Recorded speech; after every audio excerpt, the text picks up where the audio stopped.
우리는 왜 요양병원에 가야 하는가? 우리는 왜 요양병원에 보내야 하는가? 우리는 왜 요양병원을 끊을 수 없는가? 요양병원과 요양원이 과연 누구를 위해 존재하는 것일까 생각해 보셨나요?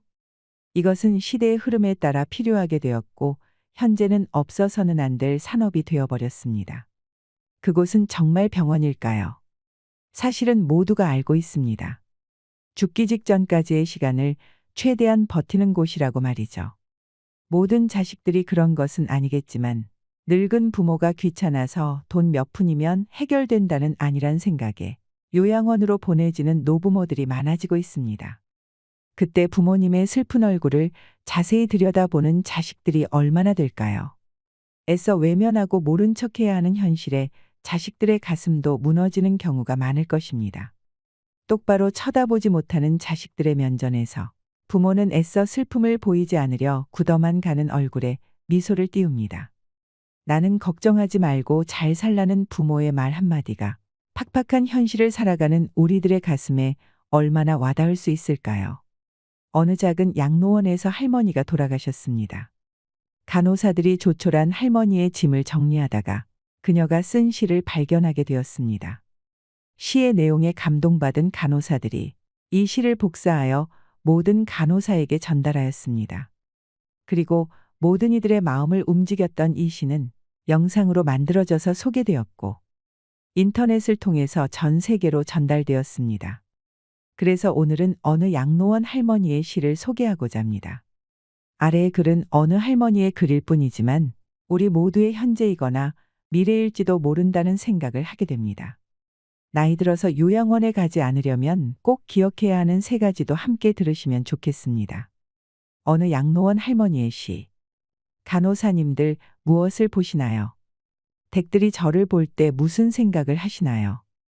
현명하지 않고 변덕스런 성질과 초점 없는 눈을 가진 투정이나 부리는 늙은 노인으로 보이겠지요. 음식을 질질 흘리고 대답을 빨리빨리 못하냐고 큰 소리로 말할 때면 전 정말 당신들이 조금 더 노력해 주기를 원했습니다. 당신들이 귀찮다고 나를 때리고 함부로 대할 때는 내 마음대로 움직이지 않는 몸뚱이로 저는 정말 용기를 내어 헛손질로나마 싸우고 싶었던 것이랍니다. 댁들이 하는 일도 못 알아차리는 것 같이 보이고 양말이나 신발 한 짝을 항상 잃어버리는 바보 같은 늙은 노인으로 밖에는 안 보였나요? 내가 저항하든 말든 그것은 아무런 상관이 없다는 듯이 목욕을 시킬 때도 설거지통 그릇만도 못하고 대똘만도 못한 나의 몸뚱이에 눈물도 쏟아냈지만 흐르는 물에 감추어져 당신들 눈에는 보이지 않았겠지요. 음식을 나누어 먹는 것이 아닌 그냥 먹여주는 댁들의 눈에는 내가 가축보다 못난 노인으로 비추어졌나 봅니다. 댁들은 저를 그런 식으로 생각하나요? 당신들은 저를 정말 그런 식으로 보는 건가요? 제 팔에 든 수많은 멍자국들이 당신들 눈에는 망가진 보라색 도라지꽃으로 보이던가요? 간호사님들, 그렇다면 이제 눈을 뜨고 그런 식으로 저를 보지 말아주세요. 이 자리에 꼼짝하지 않고 앉아서 나의 의지는 상실되어 댁들이 지시한 대로 행동하고 나의 의지가 아닌 댁들의 의지대로 먹고 온몸에 멍이 들어도 아픔을 삭혀야 되었던 제가 누구인지 말하겠습니다. 제가 10살 어린아이였을 땐 사랑하는 아버지도 있었고 사랑하는 어머니도 있었고 형제들도 자매들도 있었답니다. 16이 되었을 땐 발에 날개를 달고 이제 곧 사랑할 사람을 만나러 다녔답니다. 20살 땐 평생의 사랑을 지키기로 약속하여 결혼하였고 나의 가슴은 고동쳤답니다. 25살이 되었을 땐 귀여운 어린 자녀들이 생겨났답니다. 당신들도 그런 어린 시절이 있었겠지요. 서로를 안아주고 감싸주는 행복한 가정이었답니다. 40살이 되었을 땐 어리기만 했던 아들, 딸들이 성장해서 집을 떠나게 되었지만 남편은 제 곁에 있어 슬프지 않았답니다. 50살이 되었을 땐 제 자식들은 직장에서 일을 하고 손주를 제 무릎에 안겨주었습니다. 그때 비로소 인생의 맛을 느끼는 제 자신을 알게 되었답니다. 마침내 어두운 날들이 찾아와 내 옆에 있던 이가 먼저 하늘로 떠나게 되면서 앞으로의 삶을 생각해 보니 두려운 마음에 몸이 오싹해졌답니다. 자녀들이 모두 자기의 자식을 키우고 있는 그 모습을 보고 난 내가 알고 있던 지난 날들과 내가 주고 받았던 사랑을 한번 떠올려 봤답니다. 저는 이제 늙은이가 되었는데 참으로 우습게도 늙은이를 바보처럼 보이게 만드는 것들을 보면서 세월은 참으로 잔인한 것 같다는 생각도 해봤답니다. 몸은 망가지고 우아함과 활기는 떠나버렸고 한때는 마음이었던 것들이 이제는 무딘 돌이 되어버렸답니다. 시체와도 같은 이 늙은이 속에는 아직도 어린애 같은 마음은 살아있어 가끔씩은 다 망가진 이 가슴도 부풀어 오르는 때가 있답니다. 좋아하는 사람이 생겨 젊은 시절처럼 사랑도 하고 싶다는 꿈도 꾸어본답니다. 즐거웠던 일들을 기억해보고 고통스러웠던 일들도 떠올려보면서 저는 지금 다시 한번 용기를 내어 삶을 사랑하며 살아가려 합니다. 너무 짧고 빨리 지나간 지난 날들을 생각하면서 영원한 것은 아무것도 없다는 엄연한 현실을 받아들이기로 했답니다. 이제 사람들이여 눈을 떠보십시오. 투정이나 부리는 늙은이로 보지 말고 좀 더 자세히 나를 봐주세요. 당신의 아버지는 아니나 아버지일 수도 있고 당신의 어머니는 아니나 어머니일 수도 있습니다. 그냥 가축에게 모이를 주듯 하지 마세요. 그냥 먹고 싶습니다. 멍들게 하지 마세요. 가슴 속에 멍을 안고 떠나지 않게 해주세요. 사는 동안에 하나뿐인 나의 간절한 소망입니다. 이 글을 보니 무슨 생각이 드시나요? 인간은 태어났다가 생로병사를 거치며 결국은 죽습니다. 대자연의 섭리 속에서 펼쳐지는 한 편의 드라마와도 같은 인생사에서 지금 우리는 어디를 향해 가고 있을까요? 시대적 고려장이라고 불리우는 요양원의 현실이 이렇다는 것이 적나라하게 표현된 내용에 공감을 하면서도 어쩐지 애잔한 마음이 남습니다. 남의 일이 아닌 바로 나에게도 다가오고 있는 길이라는 현실에 씁쓸함도 느껴집니다. 지금 한국의 사회는 진짜 많이 특이한 구조입니다. 정말 기형적인 구조가 되고 있습니다. 왜냐하면 아이를 낳지 않습니다. 그리고 결혼도 정말 많이 안 합니다. 결혼을 하고도 아이를 안 낳는 부부들도 많지요. 한 집에 아이가 한 명도 안 되는 구조입니다. 노인층은 급속도로 많아지는데 새로 태어난 사람들은 없지요. 그럼 지금 30, 40대의 사람들은 20년 뒤 60살이 되었을 때 70, 80의 부모들을 부양해야 합니다. 그래서 이제는 노인이 노인을 부양해야 하는 시대라고도 할 수 있습니다. 스틸 라이프라는 영화를 보면 주인공이 거두어들이는 시체들 대부분이 고독사입니다. 공무원이 직접 처리를 해서 장례를 치루어 줍니다. 그리고 그 장례식에는 아무도 참석하지 않지요. 아픈 부모를 자식들은 돌보지 않고 찾아오지도 않습니다. 전혀 본 적도 없고 친분도 없지만 나라의 녹을 받고 살아가는 공무원이기에 해야 하는 일입니다. 그렇게 삶과 죽음에 대해서 깊게 성찰을 하게 되는 작품입니다. 이 영화 속의 이야기가 이제는 우리 현실과 괴리가 있다고 느껴지지는 않습니다. 지금의 5, 60년대생 혹은 그 이전에 태어난 부모님들은 정말 많은 고생을 하셨을 겁니다. 아마 상상도 하기 힘들 정도로 엄청난 고생을 하셨을 거라 생각을 합니다. 과거에는 요양병원, 요양원 이런 게 별로 없었습니다. 그럼 부모님이 편찮으면 자식이 다 했을 겁니다. 아니면 시집 온 며느리가 도맡아 해야 하는 상황도 많았습니다. 그렇게 수십 년을 살다 보면 내 나이가 60이 되는 거죠. 이 얼마나 비참한 인생인가요? 이제는 세상이 바뀌어서 인식도 많이 달라지고 굳이 힘들게 부양하지 않아도 된다고 생각을 하는 사람들도 많아졌지만 막상 보내려고 하면 여러 가지 문제들이 봉착하게 됩니다. 그만큼 쉽지 않은 결정인 것은 자명합니다. 요즘에는 요양병원과 요양원에 많이 보냅니다. 먼저 요양병원의 간병비는 장기요양보험의 대상이 아니기 때문에 환자나 간병인이 100% 본인 부담을 해야 합니다. 예를 들어서 한 병실에 6명이 입원해 있다면 40만 원씩 거두면 총 240만 원이 됩니다. 그럼 간병인이 240만 원의 월급을 가져가는 거죠. 일반적인 요양병원에 입원을 시키면 법정 본인 부담금이라는 게 있습니다.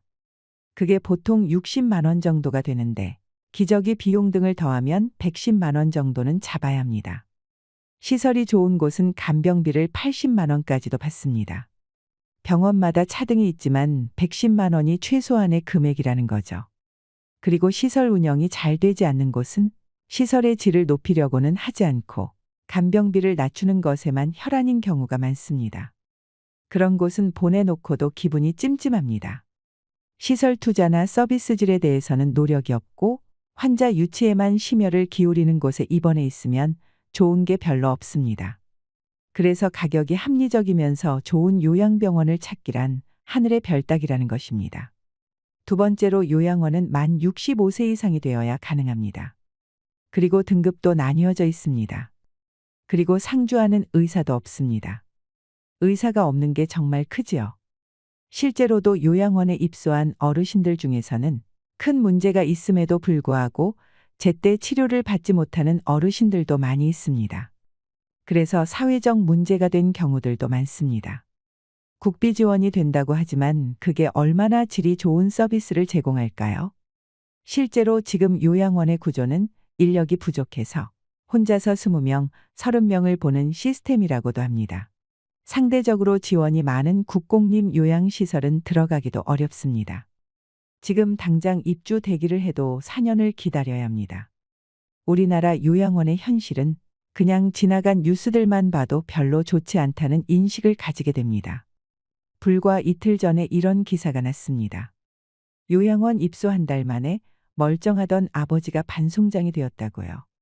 대형 병원을 찾아가 보니 요양원에서 밥을 억지로 먹이는 과정에서 흡인성 폐렴이 왔고 약물 과다 복용으로 신장 기능이 약화됐을 뿐만 아니라 영양결핍과 탈수 증세까지 와서 중환자실 입원이 불가피하다는 설명이 돌아왔다고 합니다.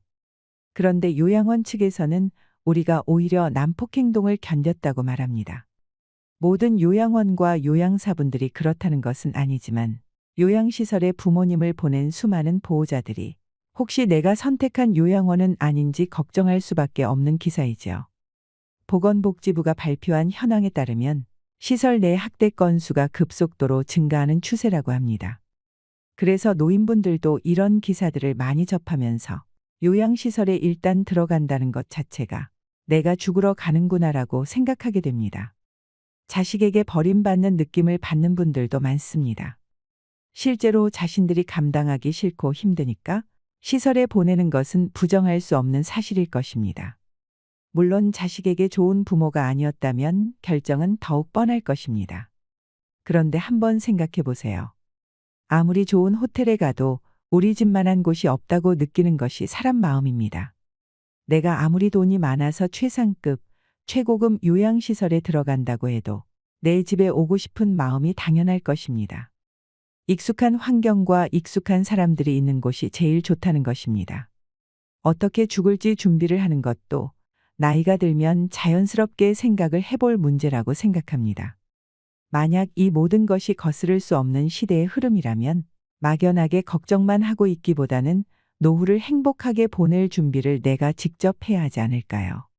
나이 들어 요양원에 가지 않고 독립하여 노후를 건강하게 보내려면 이것 세 가지만 기억하시면 좋겠습니다. 첫째는 육체적 독립입니다. 노후에 요양원에 가지 않고 다른 사람에게 의존하지 않으려면 육체적인 면에서 독립할 수 있는 능력을 갖추는 것이 가장 중요합니다. 건강 수명을 늘려야 하는 것입니다. 이를 위해서는 먼저 기초 체력을 유지하는 것이 매우 중요합니다. 기초 체력을 유지하려면 먼저 근력 운동을 하셔야 합니다. 나이가 들어갈수록 걷지 않으면 걷고 싶어도 못 걷게 된다는 말이 있습니다. 누우면 죽고 서면 산다는 말도 있지요. 나이 들어 근력이 줄어드는 순간 급속도로 노화가 시작됩니다. 인생 후반기를 살아가시는 분들은 갑자기 하반신이 가늘어지는 경험을 하시는 분들이 많으실 겁니다. 일찍 골다공증이 찾아오는 경우도 있고 허리나 어깨가 굽거나 상체가 앞으로 기우는 경우를 겪게 됩니다. 무릎도 온전히 피지 못하고 구부러진 상태로 굳어버리게 되는데요. 이것은 근력이 약해져서 근육이 우리 몸을 지탱해 주지 못해서입니다. 이러한 증상이 심해지면 팔과 다리에 힘이 없어져서 일상생활을 정상적으로 영위할 수 없게 됩니다.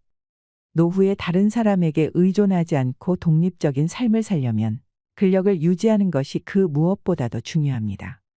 아령을 들고 발 뒤꿈치를 들었다 내렸다 하거나 다리를 어깨 넓이로 벌리고 서서 무릎 높이까지 앉았다 서기를 한다거나 또는 누워서 윗몸 일으키기를 하는 등 꾸준히 근력 운동을 해보시길 바랍니다. 그리고 유산소 운동도 중요한데요. 대표적인 유산소 운동으로는 걷기나 줄넘기 하기, 수영과 자전거 타기 등 매우 다양합니다. 몸에 무리가 가지 않는 선에서 나에게 맞는 유산소 운동을 찾아서 꾸준히 해보세요. 제가 하나만 고른다면 걷기 운동을 추천하고 싶습니다. 왜냐하면 걷기는 언제 어디서나 누구나 할 수 있는 운동이기 때문입니다. 그리고 중요한 것이 균형 운동입니다. 우리나라 65세 이상 어르신들 중에 낙상 사고로 사망하는 경우가 정말 많습니다. 사고 사망 원인 중 2위가 낙상 사고라고 하는데요. 많은 전문가들이 낙상 사고를 막기 위해서 균형 운동의 중요성을 강조하고 있습니다. 제일 간편하고 확실한 방법은 한 발로 서기 운동입니다. 한 발로 서기는 균형 감각을 익히기에도 효과가 있고 혼자 어디서나 할 수 있다는 장점이 있습니다. 먼저 두 눈을 감고 오른발로 섭니다. 그리고 왼발은 무릎을 45도 구부린 채 지면에서 15cm 정도 높이로 듭니다. 두 손은 허리에 대면 됩니다. 쉬운 것 같아도 눈을 감고 한 발로 서면 우리가 몇 초 동안이나 버틸 수 있을까요? 한번 해보시면 상당히 어렵다는 것을 알 수 있습니다. 실제로 한 발 서기를 해보면 앞뒤 양옆으로 몸이 이리저리 흔들리고 얼마 지나지 않아서 다리가 뻐근해집니다. 그만큼 평소에 쓰지 않던 근육을 많이 사용하기 때문이지요. 꾸준히 하시면 균형 감각도 향상되면서 한 발로 서서 버티는 시간도 늘어납니다. 둘째는 정신적 독립입니다. 나이 들어서 정신적으로 독립하기 위해서는 무엇이 필요할까요? 가장 중요한 것은 치매에 걸리지 않고 우울증에 걸리지 않는 것입니다. 먼저 치매에 걸리지 않으려면 어떻게 해야 할까요? 아직 치매 백신은 개발되지 않았고 치매를 치료하는 약도 없습니다. 지금까지 개발된 치매약은 치매 악화를 지연시키는 효과만 있을 뿐입니다. 그래서 우리가 치매 예방을 위해서 할 수 있는 것은 생활 습관을 바꾸고 식생활을 개선하는 것이 최선입니다. 쉽게 실천할 수 있는 생활 습관으로 음식을 꼭꼭 씹어 먹는 습관을 기르셔야 합니다. 우리가 음식을 씹으면 그것만으로도 뇌의 혈류량을 증가시켜 뇌를 활성화시킵니다. 잘 씹는 습관이 치매를 예방해주는 효과가 있는 것이지요. 껌을 자주 씹는 것도 도움이 될 수 있습니다. 그리고 일기를 쓰는 습관도 길러보세요. 치매 환자들에게는 한 가지 특징이 있습니다. 치매 초기에는 장기 기억은 잘 회상하면서도 단기 기억은 잘 기억해내지 못하는 것입니다. 그 이유는 단기 기억을 만들어내는 기관인 해마라는 부위가 망가졌거나 기능이 떨어지기 때문입니다. 이를 막으려면 매일 일기를 쓰는 것이 좋습니다. 일기를 쓰면서 생각을 떠올리면 그것이 해마에 자극을 주어 해마의 기능이 퇴화되는 것을 막고 더 나아가서는 향상시키기까지 한다고 전문가들은 이야기합니다. 그리고 새로운 일에 도전하고 머리를 많이 쓰는 생활 습관을 들이세요. 뇌는 자극을 먹고 산다고 할 만큼 끊임없는 자극을 원합니다. 자극 중에서도 뇌가 가장 좋아하는 자극은 바로 새로운 자극입니다. 뇌가 환호하는 자극이 될 수 있는 것을 많이 경험해 보세요. 예를 들면 새로운 악기를 연주하는 것을 배운다거나 새로운 요리법을 배운다거나 새로운 노래나 춤 등을 배우는 것이 모두 뇌를 건강하게 만드는 방법이 됩니다. 낯선 곳으로 여행을 떠나는 것도 좋고 한 번도 가보지 않은 낯선 길을 가는 것도 뇌에 신선한 자극이 되어 활기 넘치게 합니다. 또한 사회활동에 적극 참여하는 생활 습관도 만들어 보세요. 되도록이면 젊었을 때처럼 여러 사람들과 자주 만나 어울리는 것이 치매 예방에 큰 도움이 됩니다. 여러 사람들과 만나 대화하고 다양한 사회 활동을 같이 하는 것이 뇌에 좋은 자극을 줍니다. 집에서 혼자 머무르는 것이 바로 치매로 가는 지름길이라는 것을 잊지 마시길 바랍니다. 그리고 늘 웃으며 즐겁게 생활하세요. 전문가들은 웃으면 뇌가 젊어진다고 말합니다. 왜 그럴까요? 웃음은 좌뇌와 우뇌를 같이 자극하고 얼굴 근육의 움직임을 통해 뇌 회로를 활성화시키기 때문이라고 합니다. 우리가 기분이 좋으면 뇌의 혈류가 활발하게 흐르고 이로 인해 의욕이 넘치며 몸에 활력이 돌게 됩니다. 웃음의 효과가 참 대단하지요. 그런데 우리 뇌는 특이한 점이 있습니다. 그것은 바로 뇌는 진짜 웃음과 가짜 웃음을 구분하지 못한다는 점입니다. 그래서 웃기지 않아도 억지로라도 웃으면 진짜 웃음의 효과가 있다고 합니다. 그러니 오늘부터는 억지로라도 많이 웃으시기 바랍니다. 다음은 우울증에 대해서 말씀드리겠습니다. 나이 들어서 정신적 독립을 하는데 방해되는 것 중 하나가 바로 우울증입니다.